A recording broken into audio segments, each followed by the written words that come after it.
I thank each one of you for watching my videos and encouraging me. Please like my videos and share them with your friends and colleagues. Please subscribe my channel if you have not already subscribed. Thank you. We now discuss the solutions of two questions from the section Algebra from the subsection Ring Theory that have appeared in the CSIR National Eligibility Test held on December 15, 2019, Mathematical Sciences. Both the questions are from Part C, which are multiple select questions. There can be more than one answer, and each question carries 4.75 marks.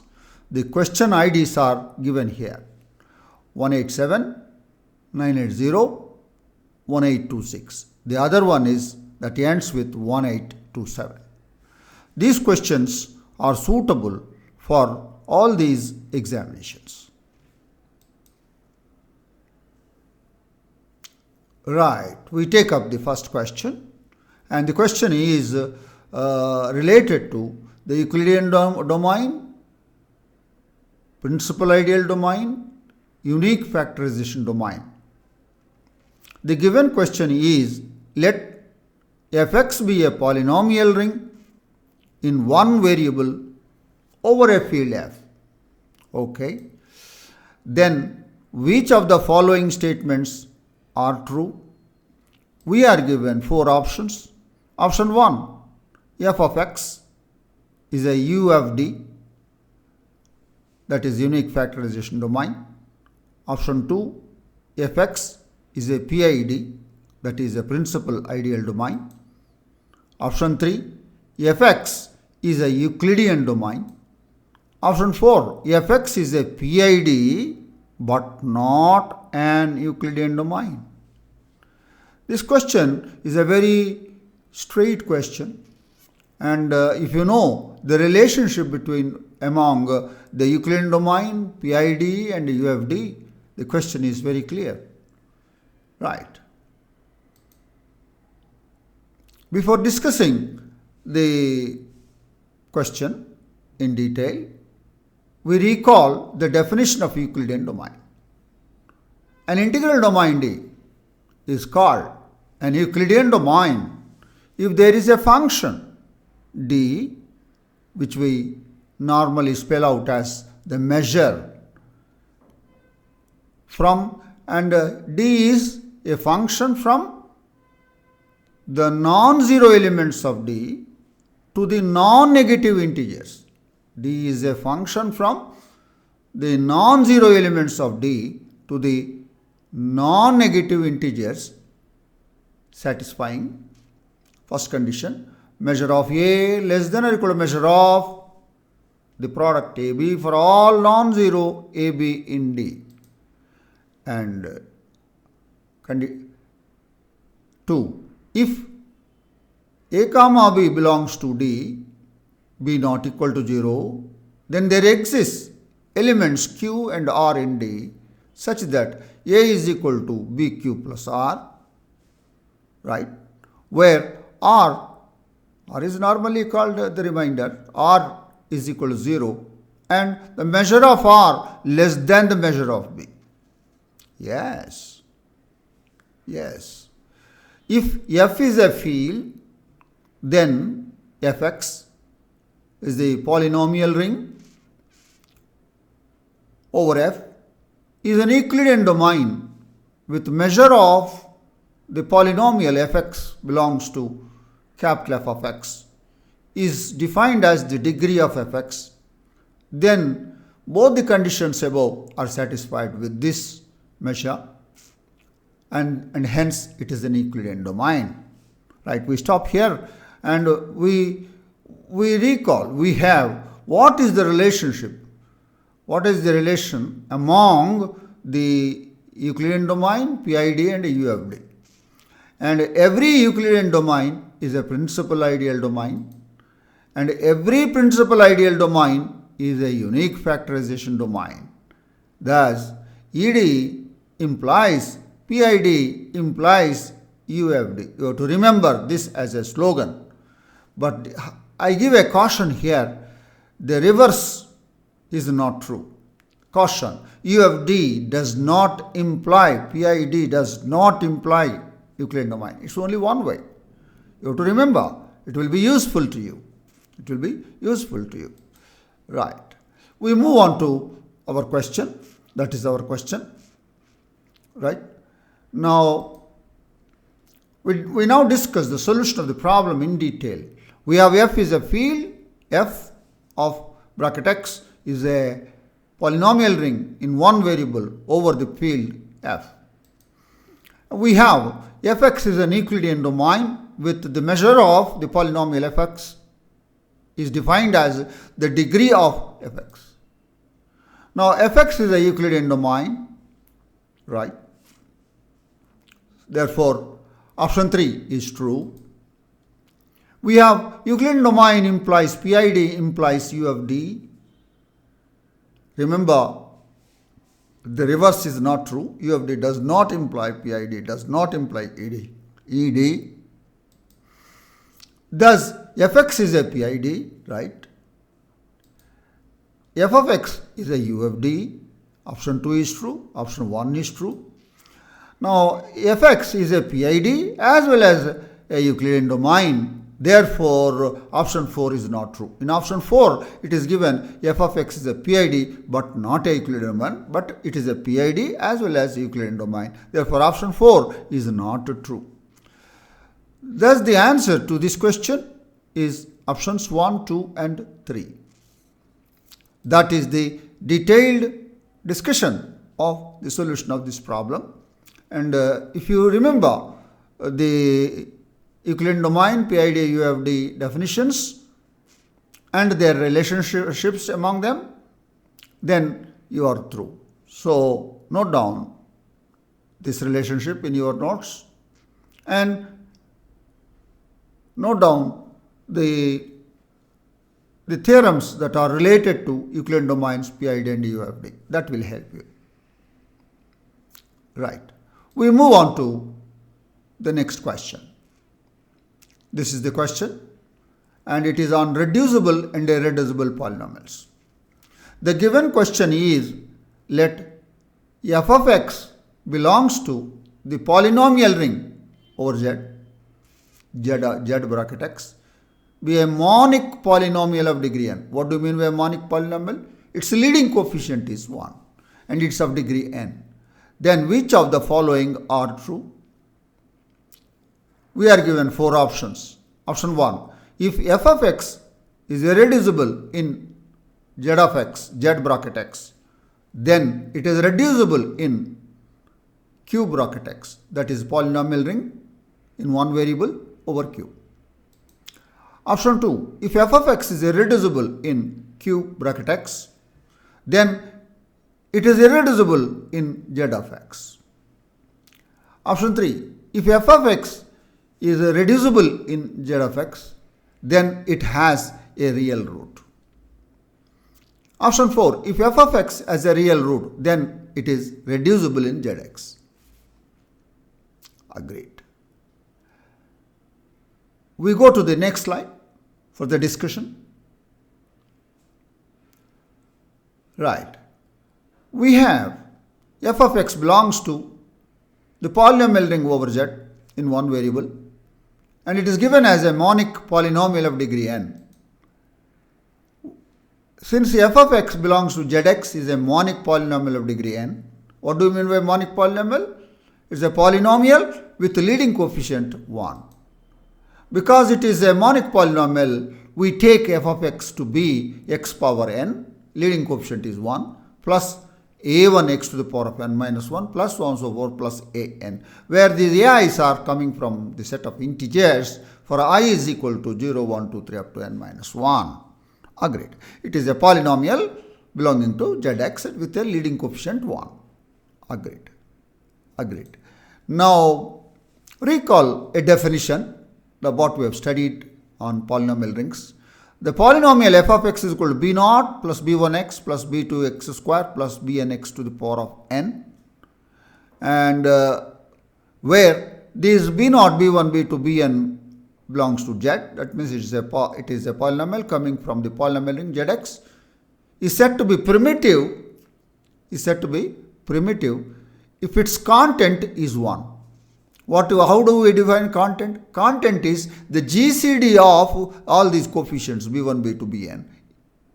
So, if the GCD of the coefficients b0, b1, b2, etc., bn is 1, that is the content is 1, then the polynomial is said to be primitive.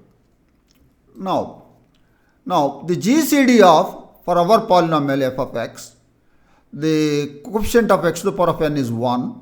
From there on, a1, a2, an. And what is the GCD of this set? Where 1 is there, so this is 1. This is 1. Therefore, it is fx is a primitive polynomial. Fx is a primitive polynomial. Agreed. Now, we call on option 1. If f of x is irreducible in z bracket x, then it is irreducible in q bracket x. Option 2. The reverse. If f of x is irreducible in q of x, q bracket x, then it is irreducible in z bracket x. Remember, fx has the property that it is any monic polynomial of degree n. That means it is a polynomial of degree n which is primitive.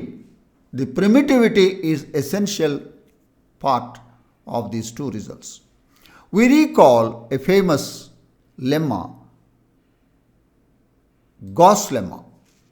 Let z bracket x be the ring of polynomials over z. Let f of x belongs to z bracket x, then f of x is irreducible in zx if and only if f of x is irreducible in q bracket x and primitive. Remember, this primitive is there in the theorem. If the primitivity is not there, this lemma will not follow. Right. Now, this is straight. It is fx is given to be primitive, and this is straight. Options 1 and 2 are true. 1 and 2 are true because it is if and only if. So that's options 1 and 2 are true. It is straight from Gauss Lemma. I make a remark here that you may not find Gauss Lemma as it is, connecting if and only if. Only if part, when it is the first part, that is if fx is in zx, then it is irreducible in q of x. That is also known as Gauss Lemma, but only one part, and that too in terms of reducibility, and you take that result and take the contrapositive statement of it, then you will get first part. For the second part, you do not find any result or any proof in many of these standard textbooks what we refer at MSc level. Maybe they are there in an advanced textbooks. But this result we have from a textbook. You can see this kind of format in a book called Algebra by Michael Artin. It is there in that. And it is also appears in some form in Algebra by Dummett and Foote. Agreed? So therefore, you have to, this is a very famous lemma what we require, and many examiners like this lemma and design questions related to Gauss Lemma. Remember them, remember this one, learn this one, and make a note of it. Agreed. We move to the next options in the next slide. Option 3. If f of x is reducible in z of x, then it has a real root. So you have to catch hold of a function f of x which is reducible. Reducible means it can be written as the product of the non-unit factors, and it has a real root. Let f of x is equal to x to the power of 4 plus 2x square plus 1. Leading coefficient is 1. It's a monic polynomial. The coefficients are coming from z, therefore it's from zx. Its a degree is 4. Right.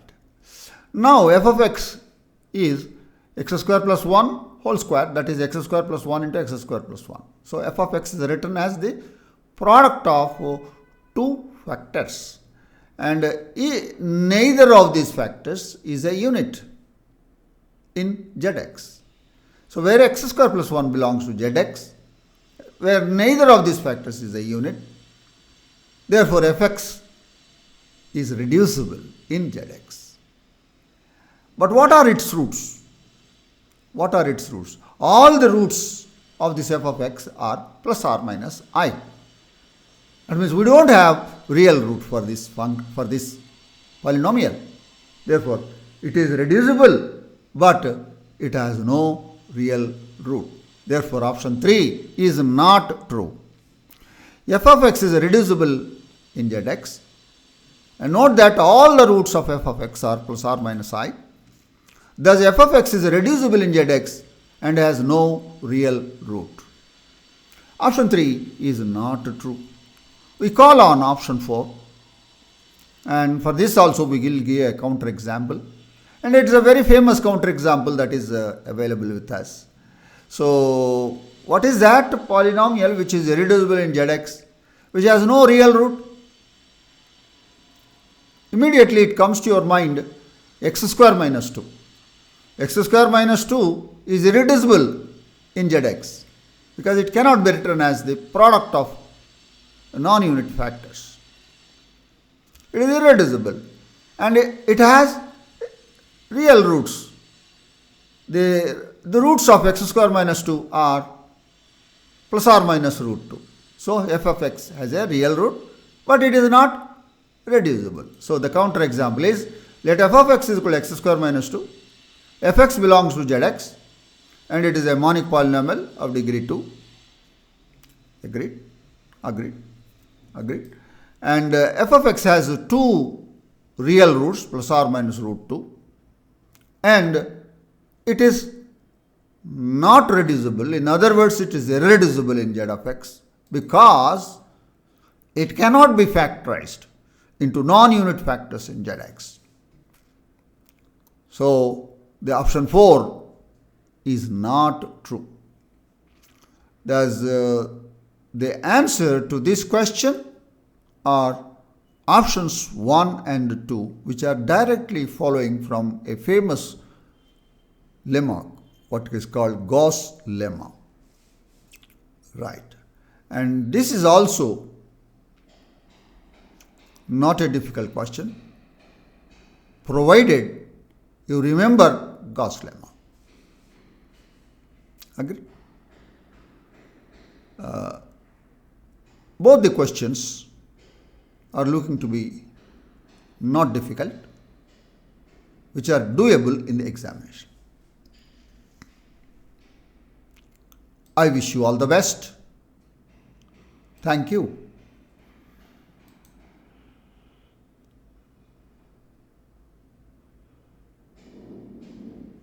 Thank you for watching this video now.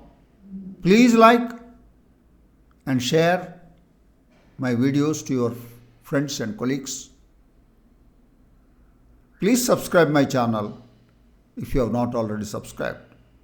Let's hope to meet you once again in another episode of learning. Enjoy learning mathematics, and I wish you successful in all your endeavors. I wish you all the best. Thank you.